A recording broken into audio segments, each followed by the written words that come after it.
Bourgmestre Fulu azali modèle te pona biso bana ndanu ya commune Limete. Asimisi chef de l'État toujours. Na habitants ne sont à quartier ndanu parce que quartier les habitants bagangi Fachi Beto. Mais quel Fachi Beto? Fachi Beto ya touche. Fachi Beto ya bidon, Fachi Beto ya mulongo aussi. Natang muna betaka tobi maka ndenge nini? Muna tabaka biso ndenge nini?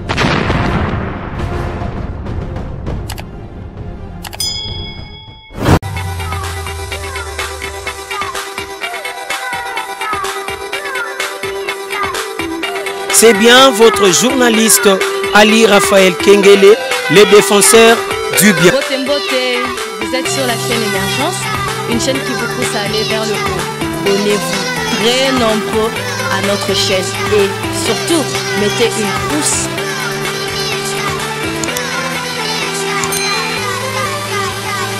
Awana Émergence One TV avec Saint Thomas Boukamona Boukakouikila par rapport à Évangile. Ok. Oui, bonjour chers internautes, vous nous suivez de partout. Tous en Émergence One TV, chaîne Oyo, et même la cabine ba nouvelle chaîne Oyo, et même la cabine ba Sangoya Malamu. Le lotoye a wana commune ya Limete, plus précisément na quartier Ndanu. Et c'est quand Oyo wapitoye le loko kutana na autorité morale ya quartier Ndanu et pas wapi Oyo a komeka un peu ko peste la biso ba détail ya descente ya bourgmestre ya commune ya Limete. Il paraît-il que non, Mokonzambo Katinda qui est pour que ça moi misalam na niveau ya Ndanu. Alors Moussale Salamaki week-end Oyotikoleka. Alors nous aimerions à ce que tous ba précision et puis ba détail et je profite déjà pour na benga ndekonanga Roger Azali autorité morale ya quartier Ndanu. Bonjour Roger. Bonjour les journalistes Émergence TV, Émergence One TV. Émergence One TV, oza ko mona caméra wana. Donc le les a moi plaisir parce que Koyambayo na plateau ya Émergence One TV soit diaka zonga moi sima boipo tout le monde en arabe bien.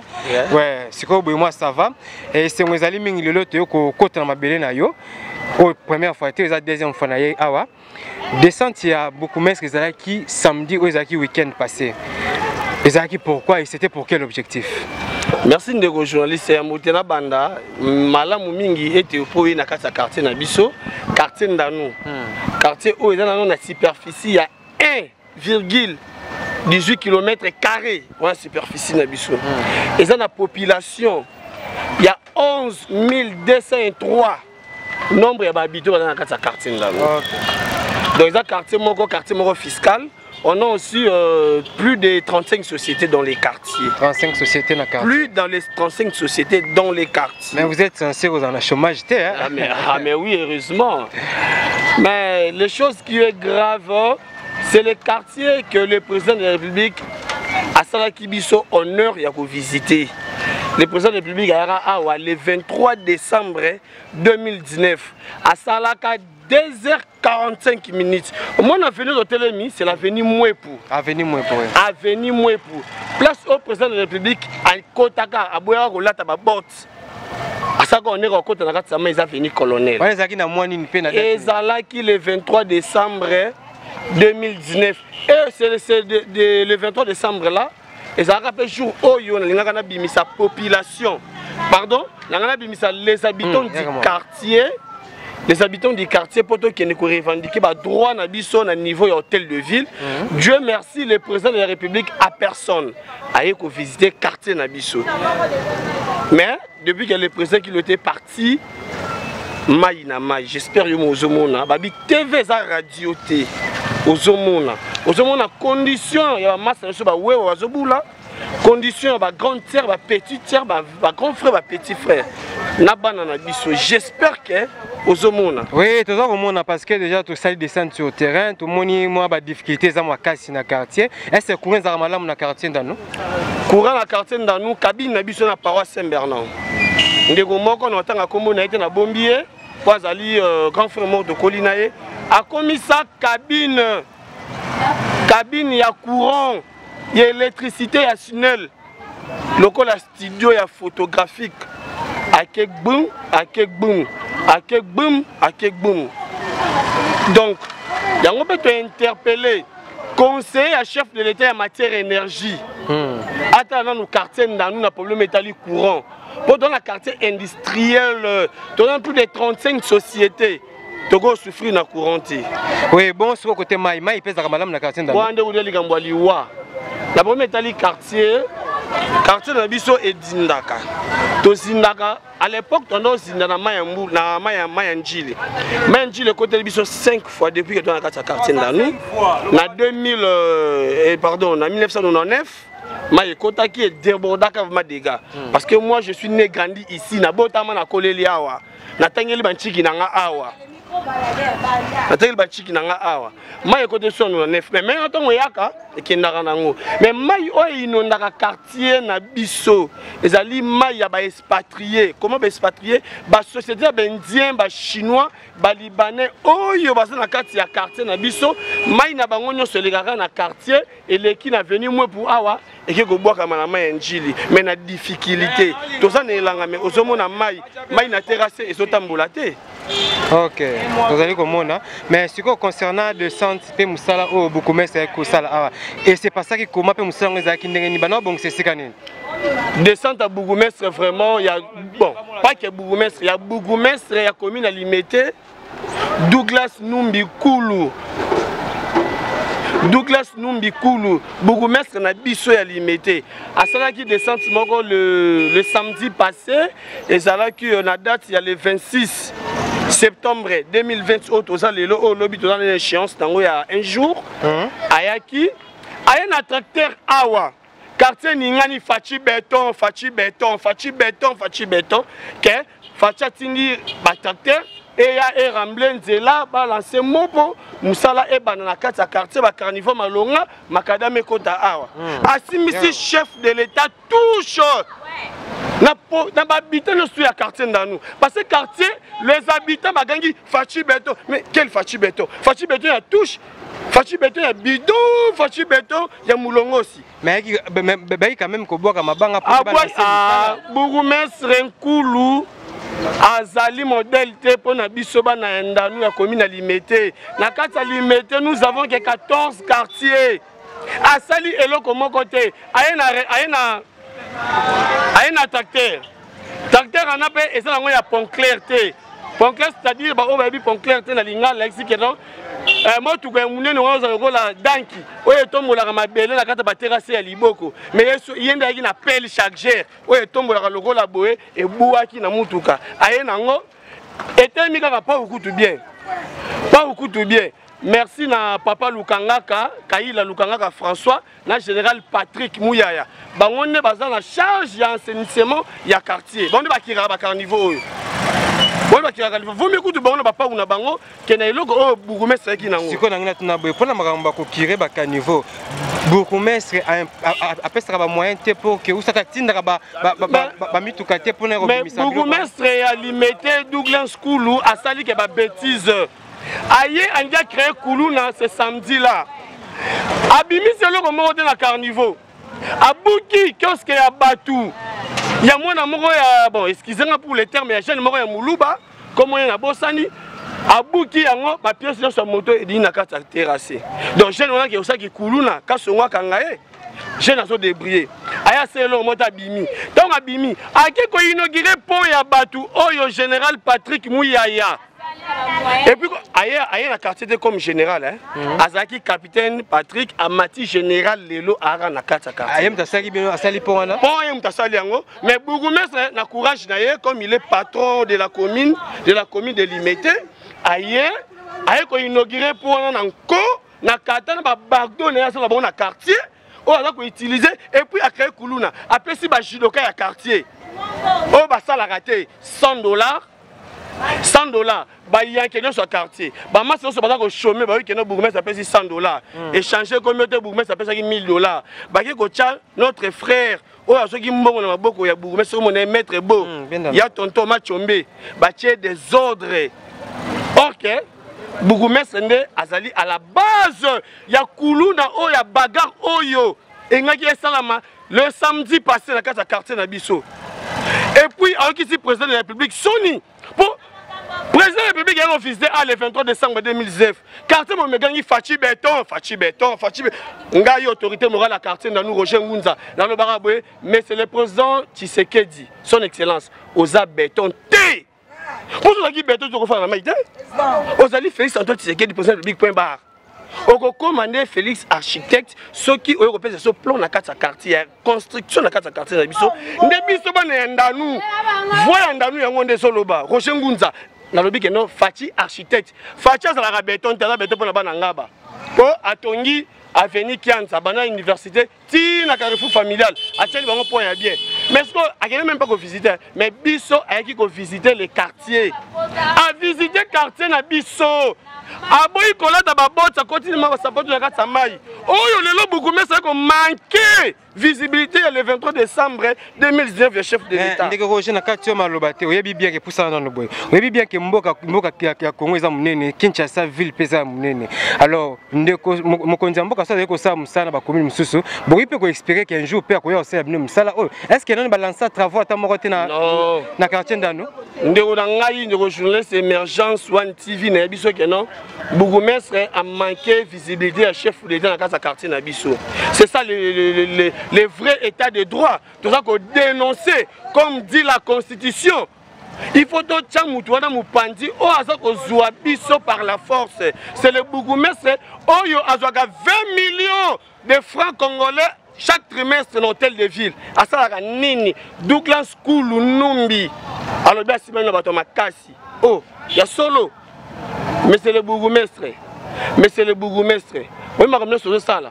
On n'a pas ébi en haut. Dieu donne le pouvoir à celui qu'il veut. Mais c'est le bourgmestre. On entend qu'il y a la suite. Bada président de la République, toujours ta suite. Suite à ta moroté. À ta lancement. À ta lancement de travaux. Tu tires le joie de l'eau moroté. Oui, nous avons besoin de la qui a ce mboule beti awa ezaka ibali awa. Mais mboula mo beti. Après donc les deux bana mboula abo vivre ndenge nini awa na période mboula. Awa ezala ma papa na ma papa. Makolongu na makolongu.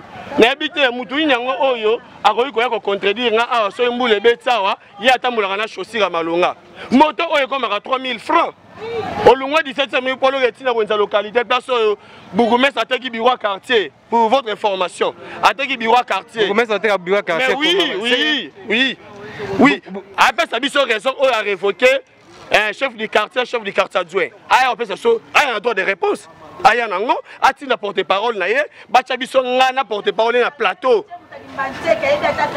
Le chef du quartier Nabiso, enfin, qui m'a dit que le papa Akila, le monsieur Akila, le chef du quartier adjoint, c'est Papa Martin. C'est un vieux à l'âge de Papa Kizenga. Donc, ce vieux-là a 84 ans. Comment il peut gérer la population, les habitants? Comment le papa va gérer les gens du quartier? Donc, si je comprends bien, quartier dans nous autres traversées un moment difficile, vous avez des difficultés, même il y a transport, vous avez des difficultés à maille, il y a courant, même canalisation. Même à niveau, vous avez des difficultés. Alors, l'air hier, mon conjoint qui descend, il y a samedi. C'était pour quel but? Moussa, on a conseillé l'année avec Nini. Bougumestre, à cause de Gentini Ngobila. Ailleurs, voilà, ici, dans le que non, à Salim Moussa Nandanou, à décrire à carnivore et l'autre côté. Abimi, ça de l'autre côté. Merci, la monsieur François Lukanga Kakaïla, na général, Patrick Mouyaya. Bango ba la base de Kiré. La carte quartier dans le bissoir. Nous avons que des mouchoirs, disons, des mouchards. Il y a on a interpellé ba jeunes sur la génération nanga, na ba grand frère, na ba maman sur le quartier. Oh ils allaient quartier na bisso. Beaucoup mais ça dans la masolo lukuta wate. Hein moula. Natang moula betaka tobi maka ndenge nini. Moula trataka bisso ndenge nini na période wana.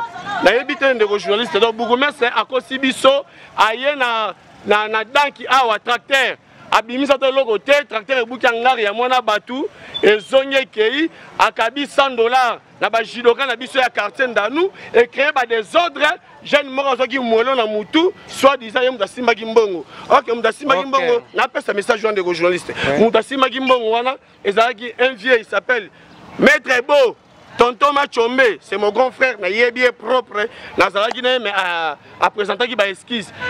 Pour chiter. Les bourgmestres sont en ici à quelque inauguré pont aux été à Salateni hôtel de ville, ni à Tshisekedi ni à gouverneur. ni ya commune.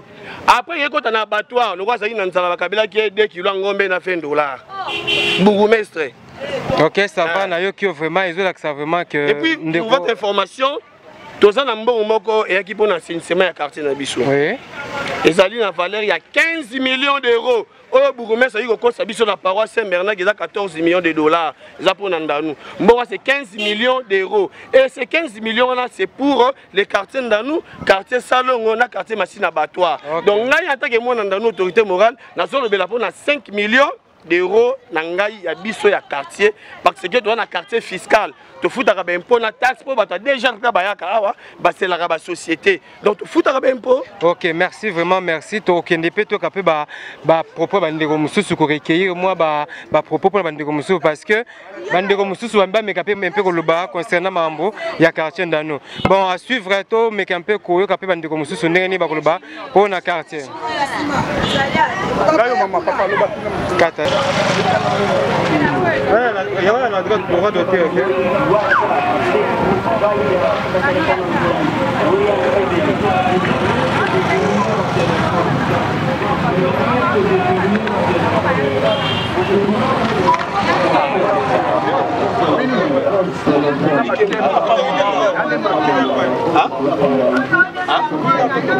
Oui, chers internautes, nous sommes toujours dans le quartier d'Anou avec l'autorité morale liée à Tambusabiso, comme on a dit, ni misala ou salemaki au beaucoup ça le week-end passé.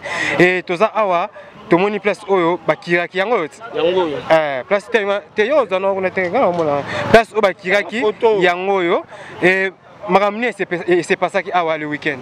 Bon, ndeko journaliste Nido, tout ça toujours dans le quartier dans nous venu moi pour. C'est là où bourgmestre a eu intimider population ndanou, oh population ndanou a gagné qui fachi béton. Bourgmestre et le roi ko sala yango yo. Et le oh payer mudabimisa ki yango te. Et là déjà ndeko moko oh ya biso ya quartier, aza mokondi général Patrick Mouyaya. Na François Lukangaka ne basaki musala oyo bourgmestre yaka inutilement pour la bougara ndaku ya master biso mo ya mécanicien ba moto donc abuki ndaku sans avis ba pièce de studio de rechange oyo vente ba réemploi nous se disons na kata mai Mendeko to kende pa et tozonga pepai est-ce que sika oyo batongi oyo eza na règlement ou ça c'est ça place retonga vraiment oui ndeko journaliste eza na réglementé azwaki autorisation na maison communale ou ça c'est pas na bureau quartier azu autorisation tini ce qui bourgmestre na biso ya limité patron na ngai ya commune ya limité azaki mana besoin un jour wana ya samedi wana aya ko sala opération Kinibopeto oyo biso na kata quartier na nous toyebi Kinibopeto te toyebi yango te ya répéter ça la répéter na kata quartier dans nous donc l'opération Kinibopeto dans les quartiers dans nous ça n'existe pas soit na bolingo ba kiosque nyoso bongaki abuka yango mais abuki yango te ayeka ko buka ya mutu ya batu c'est un jeune azo débriller abo une qui kuluna qui banditisme au débriller na qui mécanicien na aya buki abattoir o ezali na mir o bozomona wana abattoir wana ezoko produire banini ba déchets ya bangombe yango ba rouge ba makile za wana alobi eloko moko te abattoir o bakabila ke 2 kilos ngombe na $20 yango yo canalisation et outil wapi po comme atiko te canalisation oyo et outil na ba entreprise et pas na société Goodyear ex Cobra place oyo Palme ko ezali Congo Fitila dans la kati toutes les différentes sociétés les entreprises des Libanais des Chinois des Indiens et na kati nde bazoko tindika mai oyo et kendaka te ezonga esalaka retour pour inonder notre boulevard du quartier Ndanou, c'est l'avenue Mouepou. C'est là où bourgmestre a dit qu'on trompait. Vigilance, il y a pas tout le monde va monter tracteur. Babeli fachi béton. Mais or que fachi a sa béton dans le quartier Nabiso. Pour ceux qui béton, on a réalisé visite le 23 décembre 2019. Maintenant, on va vivre. Nous ne sommes pas des conchons. Oui, na comprendre pour vivre dans l'eau quand même. Na comprendre beaucoup mestre par rapport il y a des travaux na au Fakastan na commune limité et to me rappeler un peu ko comprendre et puis beaucoup mestre oyo mozo ka habitant na yo ndeni bazali kolela ba misala ozali ko sala aussi pour na bonheur na bango pour na avantage na bango. Alors si bazo la boissé que quelque part ils se sentent un peu abandonnés, ils se sentent un peu négligés. Alors bon ba aussi kaka na yo ke o meke un peu ko bongisa lisusu musala na yo ndenge nous allez ko saila ngo. Bon ndeko j'aimerais bien abenga ndeko ba buka ki esika na ye na yo kanonu ye na moni pas zali awa. Pardon, avant benga ndeko Nagina no baka boy to interpeller conscience ya ba jeune sur ya quartier ndanu. Ndeko ko pousser problème mais atende ndeko chose ko yamba yo. Kokoki na koki ko interpeller conscience ya ba master na ba vie na ba maman na biso nyo sur ya quartier ndanu. To koki ko teka taille na biso te pour na $100. Tandis que to kanisa nanu ndenge to vivre na période ya mbula.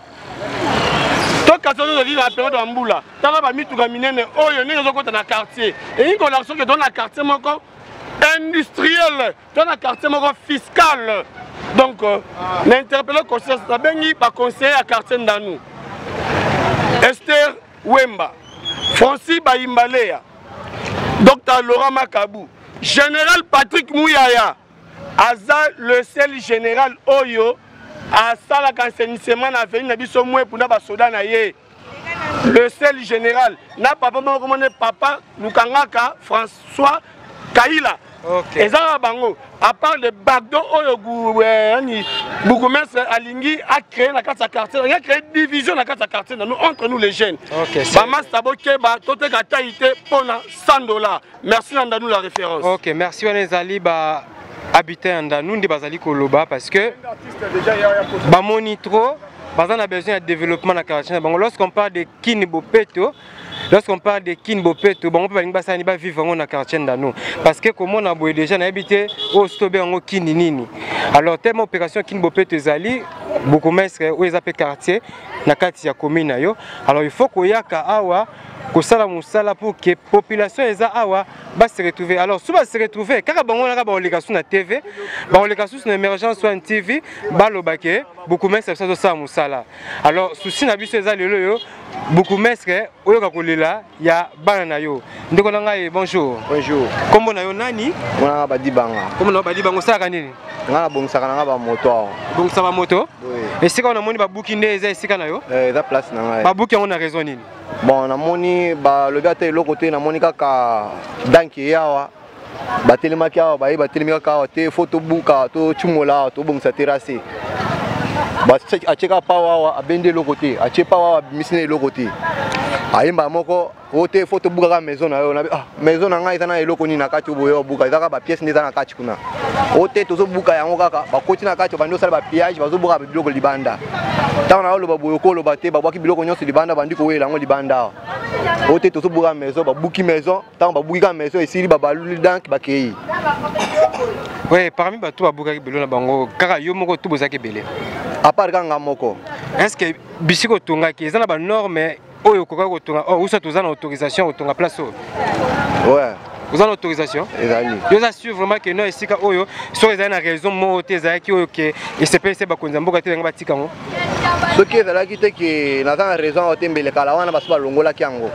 Mettons au moni vandi boy ça dit na senga ka yango ba singa te tonga place wana po tana place a vendre te tongo banda ko débrouiller place wana ole ko yiba. Mais par rapport au emplacement nango par rapport il y a emplacement nango so ko tala bien zongo na te que appelle colo ya caniveau et ko peut ko empêcher pe canalisation ya mai esali mamalamu te yango eza likolo mai eza na se mai ata ye belendenge nini tala niveau ya terrasse tala siko niveau ngana zali hauteur nini mai ko matati likolo wana mai se lekia ça dire peut déborder ti koto.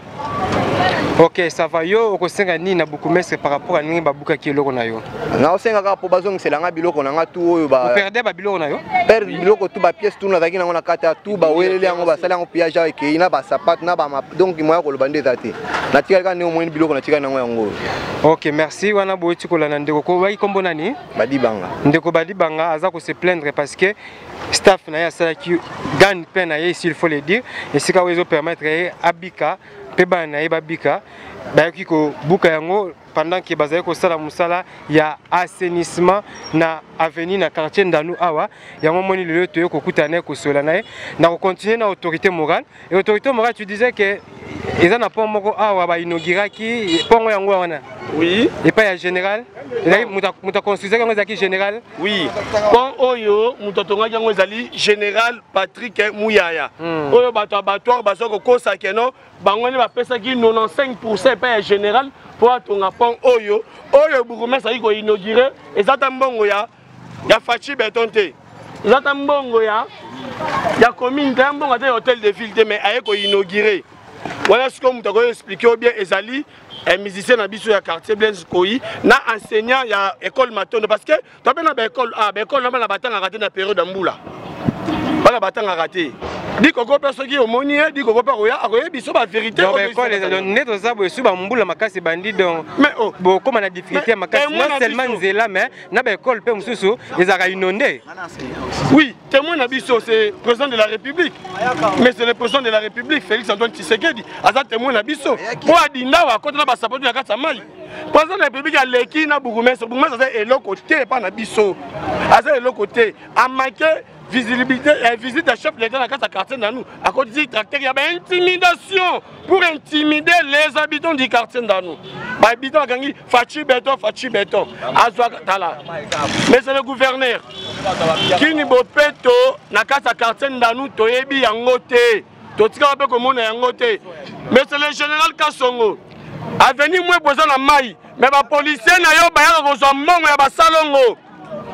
Ba policier non mais on va salongo on est na wapi je suis 200 francs à venir moi pour elle a plus de 1000 maisons 200 francs fois 1000 c'est combien les gens recette pour la DGRK boya ko expliquer biso oya moneza lukuta ay ko contredire. Oui, merci vraiment autorité morale et na moi na loboko la mobile ndeko yo zanani comme on a pour ça kanini donc ngai nga comme na nga Blaise Nkoyi. Oui, c'est musicien ndeko Blaise ko cartonner mikolo yao. OK. Ndeko Blaise Nkoyi, vous allez artiste et par rapport à descente il y a beaucoup mestre. Yo zala kito oyoka ki on a lisolo. Eh koyoka te, nga mona mona kiango. Na mona na descente wana. Au monde le Congo, biso moto mono le quoi ba film, mais théâtre. Parce que descente oyo pena banda chef de l'État zui bo continuer y année passée ti lelo ata elo mo salamité. Mais tant au monde descente ya bourgmestre na biso kulu aye na tracteur no moko boye tracteur moko boye c'est pas ça qui batu mais eloko esali awe comme si biso azui kaka moi appel ba koti ba bisi mo mabele awa ba buki ndako batu esile ke moi 6 tonnes ya mutuka to éviter ce qui mutuka 6 tonnes existe pas moi ba boaki boye esila ke donc tout le monde eza ba aventure bon peut-être que Moussa le continuer week-end de Zoya Moussa le continuer ezo la signe moi mabe mais c'est journaliste na tout na moi mutu na moko boye mais tant to zoyo ka ke na gouvernorat bimisaka moi montant moko boye ok na zana mona mutu te pona kini mopeto mais ba pesa kana bourgmestre ya chaque commune mais c'est quoi commune na biso bourgmestre na biso eloko ni azo sala pena pona quartier ndanu quartier ndanu soko tali société zaki Cobra kala bateki bas donc bateki teki ndam ba société zali on a plus na biso so ba nombre to zo mona ba 30 quelques mais sikoyo quartier wana mai na bango nyoso mais bino za beni na quartier bino na plus de 30 sociétés mais chômage est dans la quartier eza quoi na bien eza quoi qui bourgmestre donc bourgmestre akokoka ko diriger entité na bien donc eza malamu penga te siko yo en tant que doyen ya mabele oyo en tant que doyen ya venu oyo oko senga na bourgmestre nini zo senga na ye soki akokoka ko diriger entité na biso ya entité na yete donc commune a limité te a démissionner mais tel un individu papa François Lukangaka simple fonctionnaire à l'État mais azotala toke ne kuna journaliste au monde ba mabele ninga zo boaka ezaka papa François Lukangaka kaila na général Patrick Mouyaya bango nde bazo sala ba musala pena ko ko sala mo ba kirage bani bazo bunda na banini ko sala carnival oyo ko sala yango en tout cas pour un individu ça les a passé ça rende ba frère à l'état tiem a tiem koki nde ba ko sala musala oyo projet oyo ezala ki na 1999 tant ma écoute la biso ezala ki ba sala makadam koto yo ba jeter pomo na ma nzili po eko ya kuna mais ti lelo ogama ne tikalo samati boto éviter descente ya papa ya président na biso Félix Tshisekedi descente ngo ezaka ndengwana. Oui, ça va, merci. Comprenez que vous nous suivez depuis de partout. Vous êtes en Europe, vous êtes partout dans le monde. Vous êtes je répète encore, vous êtes dans quartier d'Anou, ils sont dans la commune Yalumete et toyamba ki na autorité morale Roger Ngunze mtayamba ki biso lelo awa et na moni pe na loboko na ngai mobali nazana ndeko na ngai. Bonjour ndeko. Bonjour mon frère. On vous appelle comment et vous faites quoi dans la vie? Je réponds au nom de monsieur Boni Yanga Djekoleko, je suis enseignant. Papa. Je suis enseignant. Vous allez enseignant. Vous vendez pe na quartier Ndanu? Na vana Ndanu te mais presque batana ngami ngelega na Ndanu parce que na tangisaka na matondo, na matondo awa na mwepu. Otangisaka na matondo na mwepa ezaka na kati ya quartier. Oui. Et école ngo evoluaka comment? Ezana kati ya paroisse Saint-Bernard. Na paroisse Saint-Bernard. Alors na lingna loba beaucoup plus pour na école. Logo la chef de l'État peut se priorité na ba école, gratuité enseignement. Terrain nango eza école. Nandanu awa soki mbule beti l'école bazora congé. Même bokosa même 2 semaines botanga te. Soki 2 semaines ma etondi bato botanga te ezalaka perte ya ba matière pour na élèves. Alors le rôle a gratuité donc ndenge ndeko nango tiko loba président de la République moko yaki sur terrain à monaki ba potopoto. Moi je demanderais peut-être na bourgmestre na biso alimité Douglas. Au l'air oya robuka batu asala nde effort ya roboaka ba mabele toi ko luka ba solution pour na ba mai ele kaka. Yo robuka un simple commerçant et loko na ya zo moi kwanga bana ne balia. Europese kwanga, europese biloko kolia. Hein? Tout ça là est essentiel. Tout bon sanzela pour que bana batanga batba le kaka. Et ça moko ya attribution ya bourgmestre. Bourgmestre il faut qu'il t'arrête sur terrain. Fnet du bourgmestre na biso. Na lingage à passant de loin, mais sur ba œuvre sur terrain vous allez vraiment parce que à Vistaming ba quartier té. Or un bourgmestre surtout le la commune les ensemble ba quartier. Ensemble ba quartier de former commune. Donc au l'air au buka ba bon section nzela pour que bana batanga na ndenge sengeli. Bonsoir papa. Bonsoir, bonsoir. Comment nani papa? Oui, moi c'est Jean Moulaja. Oui, je sais que vous avez parmi les habitants du quartier Ndanu et vous avez des doyens. Et tout le monde qui m'a banga awa week-end passé beaucoup mestre avec qui osal semsala ya kinibopeto na quartier Ndanu. Ben impression les akindenge nini. Merci beaucoup. Je pense que pour mieux parler, il va falloir parler en français. Hein? Non, il faut parler à lingala pour permettre aussi à d'autres Congolais qui te suivent en ce moment. Bon, ok. Awa tous dans le quartier Ndanu. Oui. Ndanu bandi les lotés. Exact. Quartier et à commune limitée, commune présidentielle. Il s'est fait que Néo Utiko aussi là, Tonyo Kamaki Mingi, Moni Bisika to Telemi Nganayo. Moyen à côté de Telemi et Zala quitté. To Telemi parce que Tozana Elanga. D'ailleurs, dommage, Mboule bandit déjà. Il s'est fait qu'il y a déjà quelques mois, président Abisoya qui Awa. Alobaki, Moutouana Za n'importe qui, c'est un président de la République. Tango Yaki a Tambolaki na Katia Maï, mais les paroles sont sorties. Il y a président que non. A Kosali la Bisso, Ndanu, Ezala Neti, Bisiga Nyoso. Ok. Bato Baza, Kofanda Malamu, Bazo Tambola Malamu, Bazo Kota, puis Bazo Bima, sans problème. Oui, depuis par parole à Mokondiambo Kabek, c'est le Ndanu à Kubongisandano. Et qu'est-ce que vous avez déjà remarqué par rapport à Moussala au chef de l'État, à Siasali déjà? Bon, avant Ndanu, des questions où vous allez se poser. Président Alobaki, Toyoki Ebele. AFD ayaki na mbongo bakosala elanga ekosila te na ndenge nazolobela yo banda président lekaki na quartier oyo eloko moko esalemi te banda ikoloba ke nono elanga ekosila te tout comme tozoyoka non bakokende kosala ti jusque na mois de novembre décembre vrai ou faux mais ça laisse à désirer elanga bandi. Enfin, Mboula Yango et Bandi, Elanga et Sili, et l'autre mon côté. Donc, vous craignez est-ce que bah, inondation, banda de peur que Banda ou Belé allait emporter? Oui, mais tozo craindre makasi pona nini, to uti komona bisala salamoko bato ya office de voirie et drainage, baye kosala awa. Basali biso ba fongoli tournant oyo ezali awa ezalaka na turbulence makasi sur la rivière Njili. Pression ezalaka wana. Et ça là qui même objet à que Batouba Longwanda nous mobimba suite à place wana.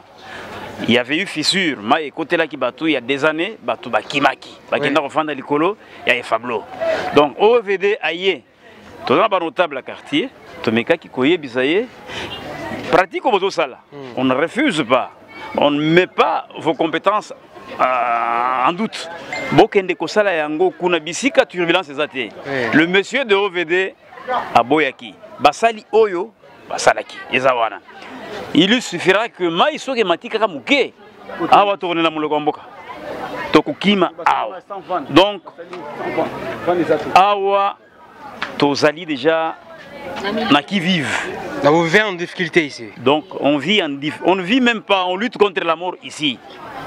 Okay. Vous comprenez? Oui, donc moment ya mbula awa et cause la problème. Si vous voyez quelques réalisations awa na avenue Oyozomona. Oui. Je pense que vous venez aujourd'hui tala au moni ki ba brikayo zawana. Oui. C'est juste un papa du quartier dans son salaire un volontaire azana subside T que non mbongo et utaka poto ou bien utaka gouvernement c'est son propre argent oya ko ki ko sombe la tabana na bilamba collé sabana alors vite pour le souci toutes ces maisons ne lui appartiennent pas. Cette avenue n'est pas à lui. Alobino batu batambolaka malembe batambolaka très bien. Lokola batu nyonso kuna yango moni a défalqué mbongo de sa poche. Il a dépensé vraiment une vingtaine. Il a, oui, ce sont ses propres moyens.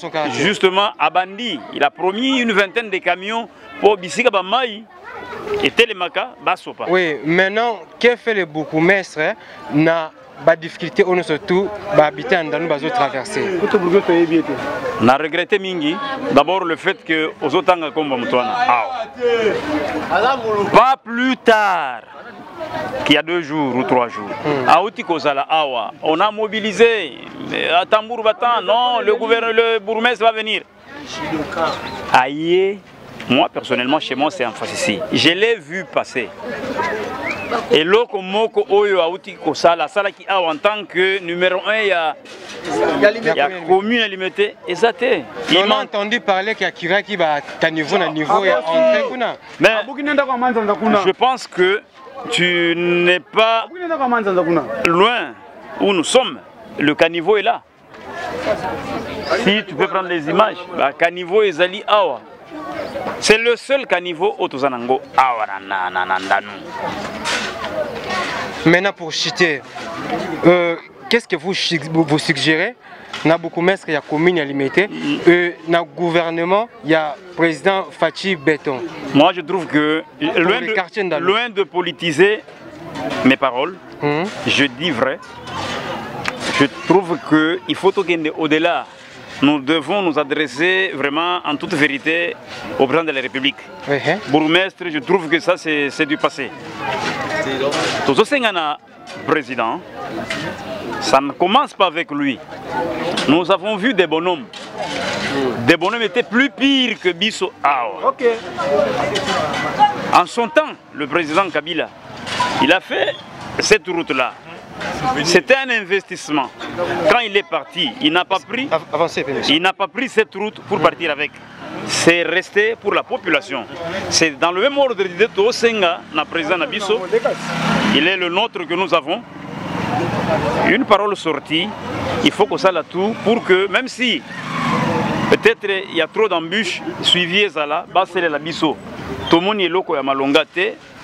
C'est vraiment, nous sommes abandonnés à notre triste sort. Tosengi Naye, il a dit, c'est son quartier, c'est un quartier présidentiel. Aïa a s'impliquer, population et vivre bien. Il a eu un électorat ici. Les gens l'ont voté ici. Alors, député, honorable, vous pouvez voir pour que vous quartier na bino. Papa, député. Bon. Que font les députés pour le quartier Ndanou?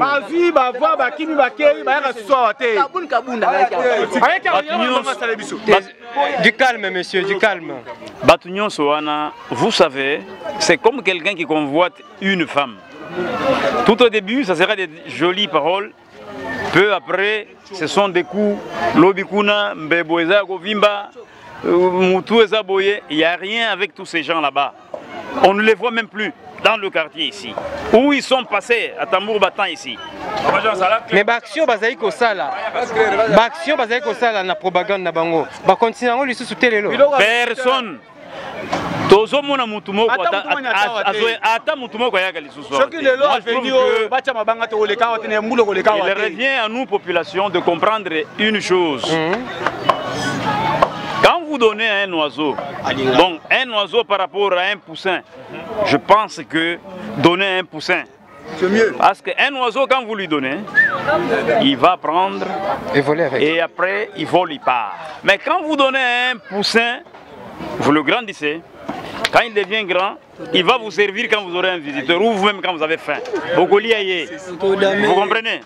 Donc, tous ces gens là-bas, il nous revient. Alors, un message pour tous ces députés pour les élections 2023. Bon, ça ne sert à rien, la population est mûre.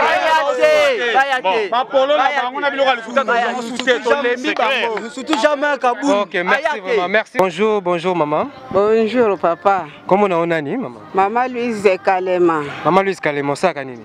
Nga ina sala ke lokote. Ça ke lokote? Bandika ka boy. C'est quand tu es le ndanu tout ça li descendre parce que week-end passé beaucoup mais ça kitaki apona assainissement ya quartier salongo ndenge za la kaka et ben impression na ezaki ndenge ni musani oyo moneki beaucoup mais ça sala ke. Et lokote. Et lokote.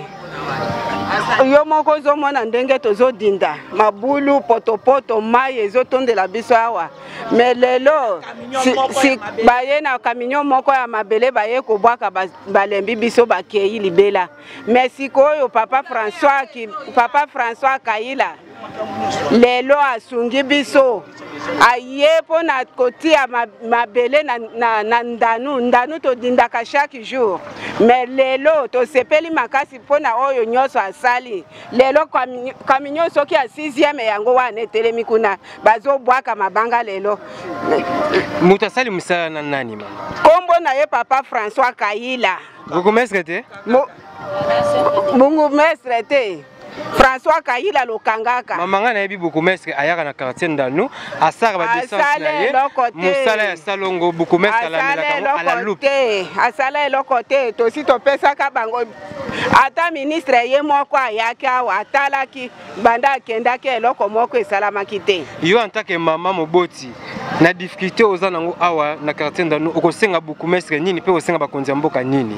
Babongisela biso. Mais lokola papa François ye moko azwi charge wana na mbongo ya poche na ye to sepeli makasi mais loko tozolela na ndanu ebonga car niveau ezate terrasse ezate tala ndenge toza soki terrasse ezate bo nga nazomona oyo eza nini eza nde boucher faut ba clair que terrasse ezali mais ba curaka yango te basalaka yango te basalanga. Ok, merci. Comprenez que toza la maman baza un peu déçu comment na quartier na bango depuis bazala ba maman kino lelo l'état pesa bango mu Congo l'état azo ki pe bango te beaucoup mestre waza censé à aider ba maman mais ba maman bazo se plaindre na komba beaucoup mestre to singa beaucoup mestre a meke un peu ko tala sous quartier ndanu alande lango vraiment la loupe ninga lande la ba quartier mususu et ça va bien pour la bande ko oyo merci vraiment. Ok, ça va. Tous les gens sont vraiment à côté de la place. Tous les gens sont là pour désannoncer l'émission de la tous les gens dans quartier d'Ano, explorer quartier d'Ano, tout le monde vraiment la réalité dans la quartier d'Ano. Et dans le quartier d'Ano, puis le but, c'est que beaucoup de gens qui ont aya ko aider bango, aya na soutien na bango parce que balembi, bamboula yango bandi, ba inondation pour bientôt. Alors, parce que vraiment beaucoup de gens na bango. Abongisa musala beaucoup mais c'est ata makamuna bonde neza ko évoluer to comme na biso na suka émission le lote au clôturer a toza ma njili kuna bozomona na ngambo kuna toza masina a bodotikali aza commune limité alors na benga ndeko na Roger poussana déjà to comme na suka émission et to pesi bambote mingi na bato tout oyo bazolanda biso to senga bino kaka bo s'abonner massivement sur Emergence One TV bo s'abonner et ndeko Roger. Moi, je remercie pour que tu conclues l'émission. Ouais, je salue tout le monde, je salue mes amis du quartier Ndanou, tous les habitants du quartier, je suis partout dans le monde Ndanou. Je salue Lissi, je salue aussi Nathalie. Donc, je accompagner Bisso, je salue la police, il y a quartier Nabisso, je vous mets les cas qui viennent, je salue Francis Bayimbale, je salue Dr Laurent Makabou, général Patrick Mouyaya, je salue encore Papa Lukangaka, en tout cas merci. Merci à Esther Wemba Betty Tibouketi et à ma famille Ngunza, dans toute la famille Ngunza. Je vous salue tous. À ton quartier Nanou, Kounéa Massina, commis de Massina, à toi, commis de Limité.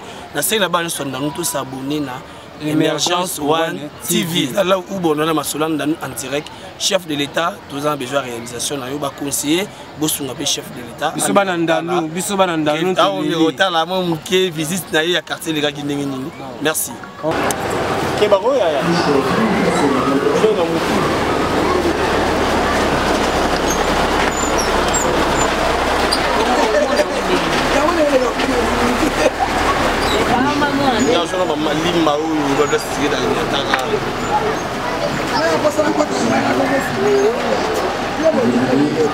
C'est bon.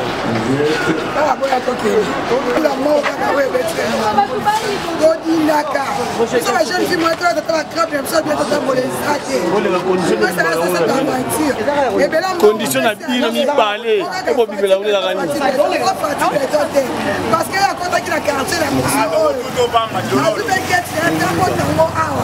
Mais le monde est en bas dans la salité. Le monde est en bas dans la salité. Je dois le protéger la fatigue. Donc il y a besoin de te voir dans la salité. Allons voir. Mais c'est un ailleurs. Ailleurs qu'on filme, c'est en général, c'est moi qui va stable pour la salité. Il y a qui va filmer, on dirait un nombre de ça qui prend. Ah, ça y est, la route. Là, on continue à battre, on va passer moi 2 km à quel âge ça va se faire là-bas. Même dans le la carte dans monter la main. On a fait ça toi toi pas il est soirée. Toi on est là même pour la pour comment donner toi dis. Toi tu vas pas moto pour toi. Allons voir. On va le mettre à ton numéro de son côté. Pour vous mettre ça côté maximum. Donc ça rassemblement to ko beta hier.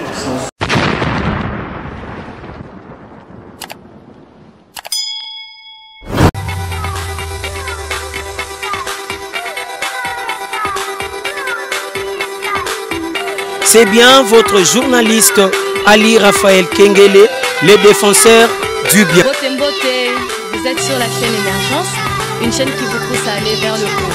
Abonnez-vous très nombreux à notre chaîne et surtout, mettez une pouce.